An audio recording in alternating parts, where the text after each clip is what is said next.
warahmatullahi wabarakatuh. Baiklah, perkenalkan kami dari kelompok 2. Di sini kami akan mempresentasikan hasil diskusi kami yang berjudul menyingkirkan belenggu paradigma. Terlebih dahulu perkenalkan, nama saya Sulama Kumalasari sebagai moderator dan pemateri 1, dan rekan saya Vila Rama Dewi dan saya Rizky Nabila. Sebelum memasuki materi, di sini ada latar belakang dari materi. Paradigma merupakan cara berpikir atau pola pikir seseorang untuk memahami sesuatu yang mempengaruhi sikap, tindakan maupun kegiatan yang akan kita lakukan.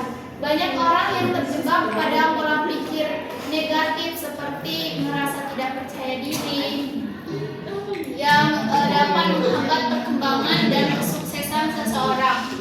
Nah, maka perlu perubahan ke paradigma positif. Karena apa? Karena akan membawa perkembangan yang lebih baik bagi diri kita sendiri. Selanjutnya,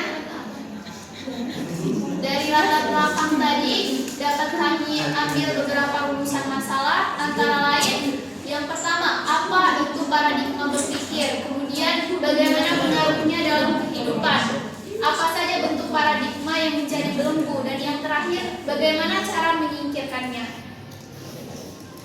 Baiklah, memasuki materi yang pertama. Di sini saya sendiri yang akan menyampaikannya.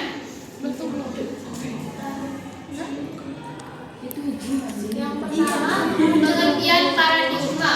Paradigma merupakan cara kita melihat sesuatu atau memahami sesuatu.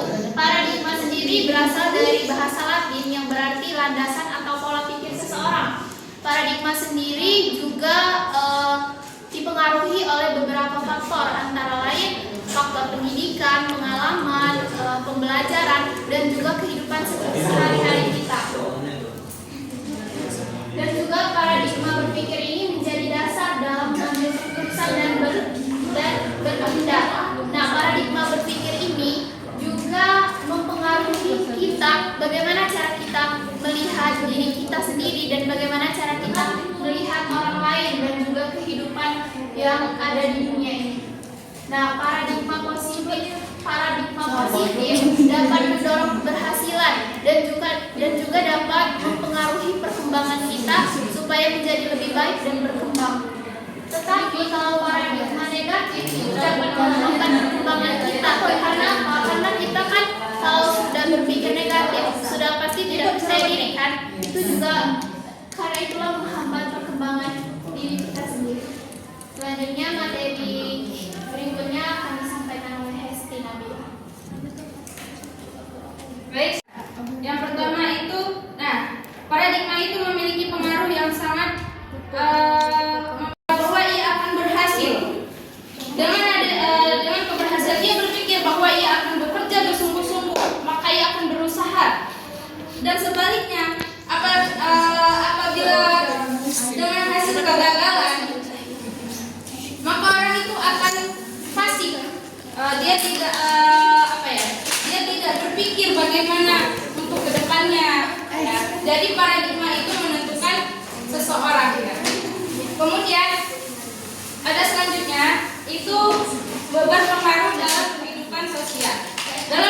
Pengaruh dalam kehidupan sosial ini yakni bagaimana ia menanggapi seseorang. Ia berpikir, orang ini seperti ini seperti ini. Bagaimana ia menyesuaikan pada dirinya. Apabila seseorang tersebut baik, maka ia juga harus mengikutinya dengan kebaikan. Apabila buruk, maka dengan paradigmanya ia akan menjauhi seseorang tersebut.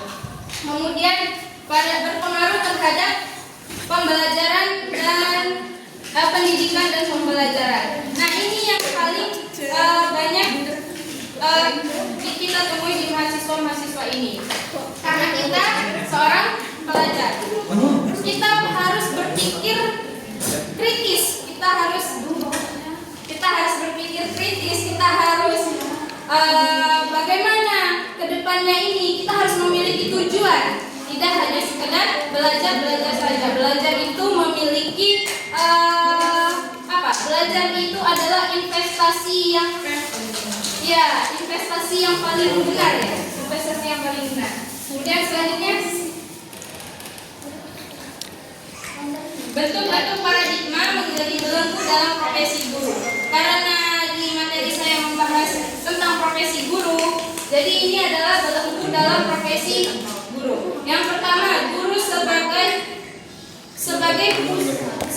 pusat penguasa dan materi. Ada kurangnya di sini. Guru sebagai pusat penguasa dan materi. Apa yang maksud di sini? Nah, belenggu di sini kebanyakan guru-guru itu sebagai pusat penguasa dan pusat materi, beranggapan bahwa sumber yang benar itu berasal dari guru. Oleh guru adalah menjadi fasilitator. Ia mendorong seorang mahasiswa atau mahasiswanya. Kemudian pilihan terakhir, belenggu pilihan terakhir maksudnya di sini adalah sebagai profesi guru ya. Pilihan terakhir, misal bahwa profesinya itu menjadi pilihan terakhir. Seperti kalau saya tidak jadi dokter, kalau saya tidak jadi polisi, maka saya jadi guru. Dan itu adalah pikiran yang salah. Itu belenggu paradigma. Kenapa? Beranggapan kalian itu harus percaya bahwa seorang guru itu adalah seorang profesional yang memiliki jasa, yang akan membangun generasi untuk kedepannya. Kemudian profesi kelas bawah. Banyak beranggapan, ada perasaan bahwa seorang guru itu adalah profesi di kelas paling bawah, sehingga mengurangi kepercayaan diri seorang guru, dan ini berdampak kepada paradigma seorang guru. Kemudian paradigma kemiskinan. Banyak yang beranggapan bahwa siap menjadi guru berarti harus siap menjadi orang miskin. Guru tanpa jasa, guru seorang pahlawan tanpa jasa. Nah, di sini banyak yang beranggapan bahwa guru itu ya sudah hanya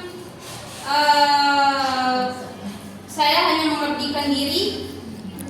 Saya hanya untuk guru salah. Pokoknya jangan jadi seorang Guru. tetapi jadilah seorang Bisnis. Guru itu bentuk pengabdian kita terhadap negara, bentuk pengamalan kita. Apa yang kita dapat, ilmu yang kita dapat itu yang kita amalkan kepada orang sekitar kita agar bagaimana bermanfaat. Kemudian gaptek, gagal teknologi. Nah, kebanyakan dalam profesi guru ini guru yang sudah senior, sepuh ya. Nah, beranggapan bahwa teknologi itu hanya untuk guru-guru yang muda, sedangkan seorang guru itu harus bisa mengikuti perkembangan zaman. Jadi tidak hanya mengandalkan guru ini bisa, dia masih muda, gini. Tidak. Jadi seorang guru itu harus mengikuti sebuah perkembangan. Kemudian keterbatasan berpikir. Keterbatasan berpikir ini yang berpikir bahwa ilmunya sudah cukup. Tidak, seorang guru harus bagaimana? Karena kebanyakan sumber-sumber ilmu itu yang didapat ya dari seorang guru. Ibu itu juga seorang guru. Berarti semua yang, apalagi kita yang berstatus sebagai calon guru atau guru yang sudah memiliki profesi guru, itu harus lebih luas lagi untuk mencari pengetahuan. Kemudian tidak memperhatikan penampilan. Kebanyakan dari guru itu kurang rapi atau kurang profesional. Kebanyakan dari guru-guru itu tidak memperhatikan bagaimana ia berpakaian, apakah sopan atau tidak, rapi atau tidak, bersih atau tidak. Padahal dari suatu kebersihan, dari suatu kerapian seseorang, ataupun baik itu pun guru ataupun siapapun, itu menunjukkan kewibawaan seseorang. Dia memiliki kewibawaan. Jadi bentuk-bentuk paradigma yang menjadi belenggu dalam profesi guru ini harus kita hindari, ya. Nah, maka dari itu ada cara untuk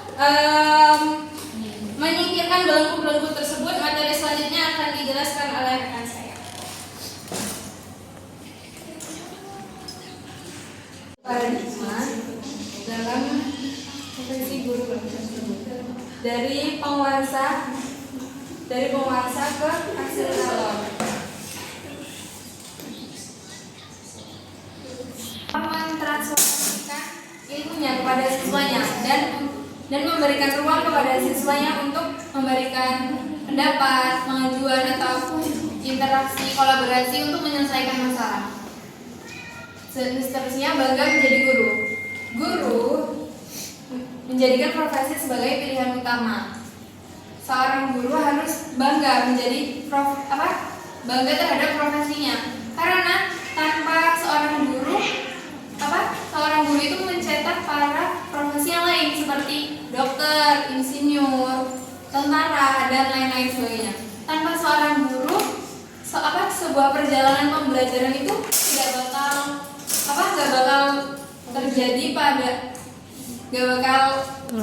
terjadi menjadi dokter itu tanpa pelajaran tanpa peran seorang guru. Terus ubah pola pikir ekonomi, tingkatkan kompetensi agar lebih sejahtera. Kebanyakan yaitu yang dibilang tadi, kebanyakan seorang guru itu termasuk tingkat paling bawah ya, karena ya kebanyakan pada melihat seorang guru yaitu harus mengabdi kepada negara, harus ibaratnya harus lebih harus tahu lebih banyak lagi, harus belajar lebih banyak lagi supaya kita bisa lebih sejahtera lagi, kita lebih mendalami lagi. Ibaratnya kita ikut workshop atau seminar atau komunitas guru untuk lebih tahu pengalaman yang belum lebih tahu. Terus habis itu harus bisa teknologi. Jangan mengandalkan guru yang lebih muda, karena seiring perkembangan zaman yaitu seorang guru harus mengikuti perkembangan pembelajaran tersebut. Terus perkembangan pola pikir grow mindset, karena seorang guru itu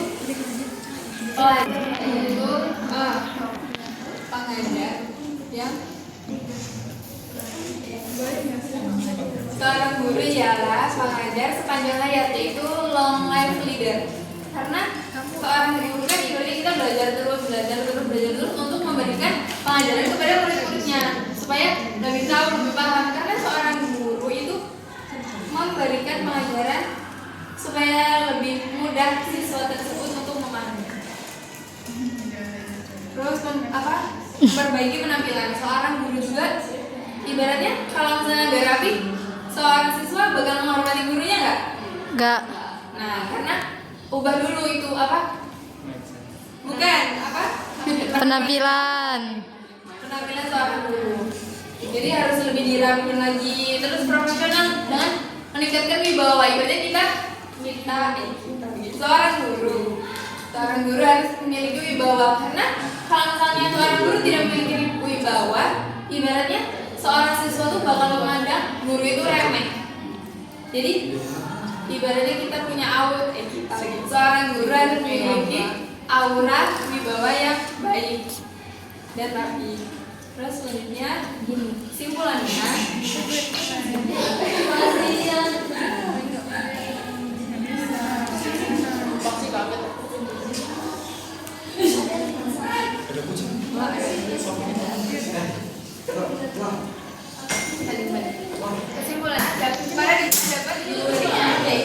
paradigma berpikir sangat mempengaruhi sikap, tindakan, dan keberhasilan seseorang. Karena paradigma ini memandang sikap seseorang dan perilaku seseorang dari ibaratnya dari pengalamannya, dari tindakannya, dan lain sebagainya. Paradigma negatif juga dapat menjadi belenggu yang menghambat perkembangan, khususnya dalam profesi guru. Ibaratnya mindset kita negatif, ibaratnya kita nggak bakal bisa maju terus. Kita tetap di situ aja kalau pikiran kita negatif. Lanjut.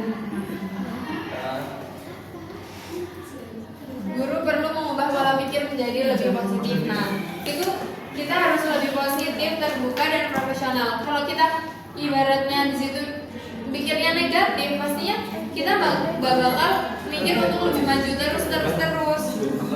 Jadi kita seorang guru harus berpikir dengan lebih positif lagi. Dengan paradigma yang baik, guru dapat berkembang dan beradaptasi dan mencetak generasi yang lebih luas dan berkualitas.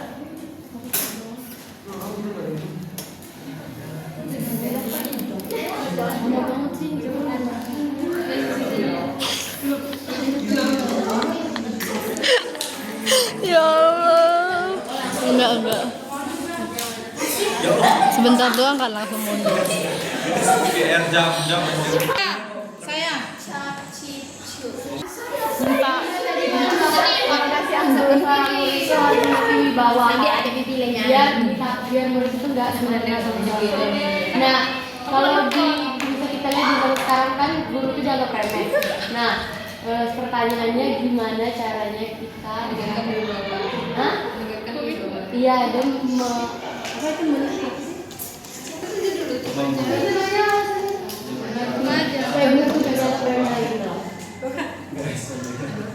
Ih, cantik banget.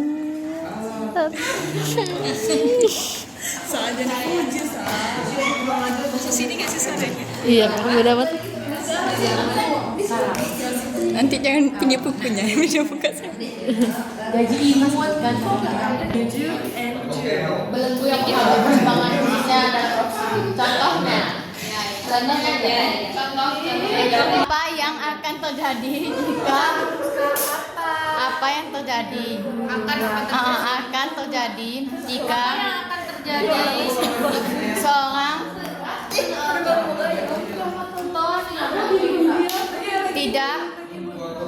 Yang pertama itu dari saudari Sandrina, bagaimana cara mengikuti bahwa guru di zaman sekarang agar kita tidak direndahkan? Ya itu tadi sudah saya jelaskan. Yang pertama itu tadi ada kepercayaan diri ya. Ada kepercayaan diri yang saya bahas tadi. Jadi di dalam diri kita itu harus percaya diri. Jangan merasa rendah, harus dari dalam diri kita dari diri kita sendiri. Baru orang lain. Jangan dengarkan apa kata orang lain, tapi ikuti apa kata hati kalian. Ya. Kalian harus percaya, saya bisa. Kemudian bagaimana? Kan harus percaya diri. Kalian bagaimana menanggapi jika kalian direndahkan? Yaitu kalian harus percaya diri bahwa saya bisa. Saya akan menjawab pertanyaan dari Haifa, yaitu contoh negatif yang menjadi belenggu terhadap perkembangan profesi. Ibaratnya contoh negatifnya itu seorang guru ibaratnya sudah berpikir negatif, yang tadinya dia mau mengajar, terus mindset seorang gurunya gagal karena gak percaya diri kan mau mengajar seorang anaknya.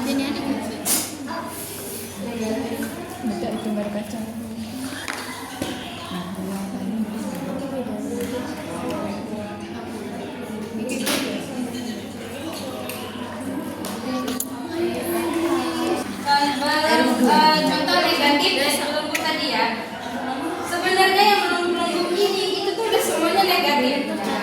Cuman kita lebih detailnya aja. Kita ambil nomor 1, guru sebagai pusat penguasa dan materi. Maaf ada kurangnya tadi, pusat penguasa dan materi. Saya jelaskan tadi di sini bahwa pusat penguasa dan materi, guru itu sumber kebenaran. Mereka beranggapan bahwa segala kebenaran itu yang ada di kelas maupun di pembelajaran itu guru selalu benar. Jadi tidak akan di sini buruknya, negatifnya dia tidak memberikan ruang kepada siswa untuk berpendapat, bereksplorasi. Nah itu negatifnya. Yang seharusnya seguru itu menjadi fasilitator yang harus mendorong seorang siswa ataupun mahasiswa pelajar lainnya. Jadi saya akan menjawab pertanyaan dari Nia. Apa yang akan terjadi jika seorang guru tidak menyingkirkan belenggu paradigma dalam debatnya? Kan tadi kita telah mengetahui bahwasannya paradigma berpikir paradigma itu merupakan cara kita melihat atau memahami sesuatu. Jika paradigma kita tadi negatif, jadinya perkembangan kita tadi tidak luas, maka perkembangan kita tadi akan terhambat,